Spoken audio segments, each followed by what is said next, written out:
So let's just assume that we're talking about the early Christian God, the early writings. Is that okay with you? That's the assertion I'm making. So here goes some proof, right?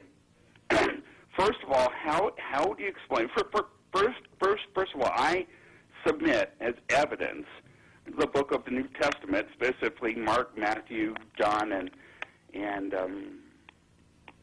Luke, and also the writings of Paul, Josephus, who was a historian who was not certainly Christian. Okay, let me pause you right there. Certainly. You're submitting the Gospels and Josephus as evidence for the existence of God, or the existence of Jesus, or Jesus' divinity? Actually, the existence of God, the existence of the existence of Jesus Christ, and the fact that he claimed, so all three. God. So then let me go ahead and kind of ask this, because I think we can nip this in the bud right now. Well, it's a fairly long discussion, but no, it's a really short discussion, and here's why. First of all, we can get rid of Josephus, because Josephus was not a contemporary to Jesus by any historical account. So, actually, I think that he lived within 20 years of his... That's not a contemporary. I'm not done. He lived within 20 years of his death, and the people that were around that saw his miracles lived far after he died. Okay. Right? Can I go ahead and finish? There were thousands of them, actually. Yes. Right? So we've heard. The stories. Can you name any of them? Do we have any eyewitness accounts from any of them? Here's my point. That was redundant. That was redundant. Alan. Absolutely. God. Oh, Alan, that was redundant. Rhetorical. I'm sorry. I'm sorry? You there? That was a rhetorical question. I want to get to this because I can nip this in the bud right now. You can't nip this in the bud. God, can I frickin' try?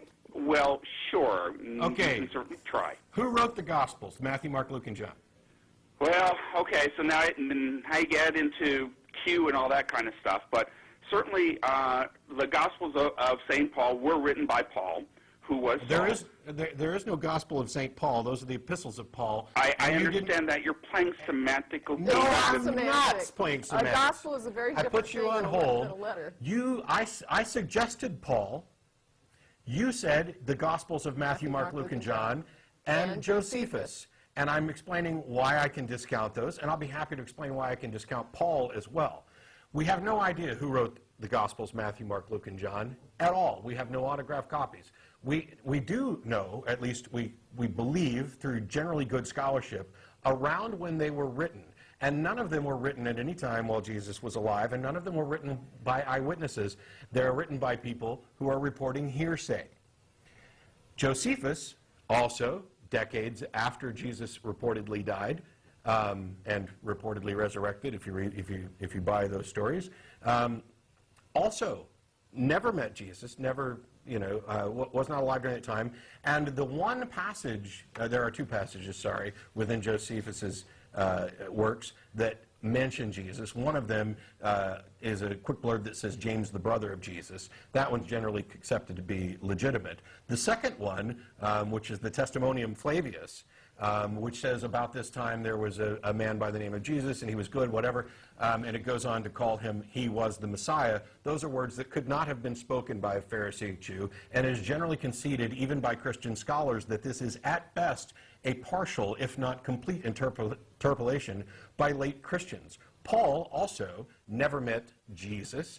You can make a claim about his Damascus Road experience where he ran into the spirit of zombie Jesus.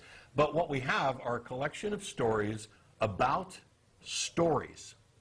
They are writings from people who believed this about stories.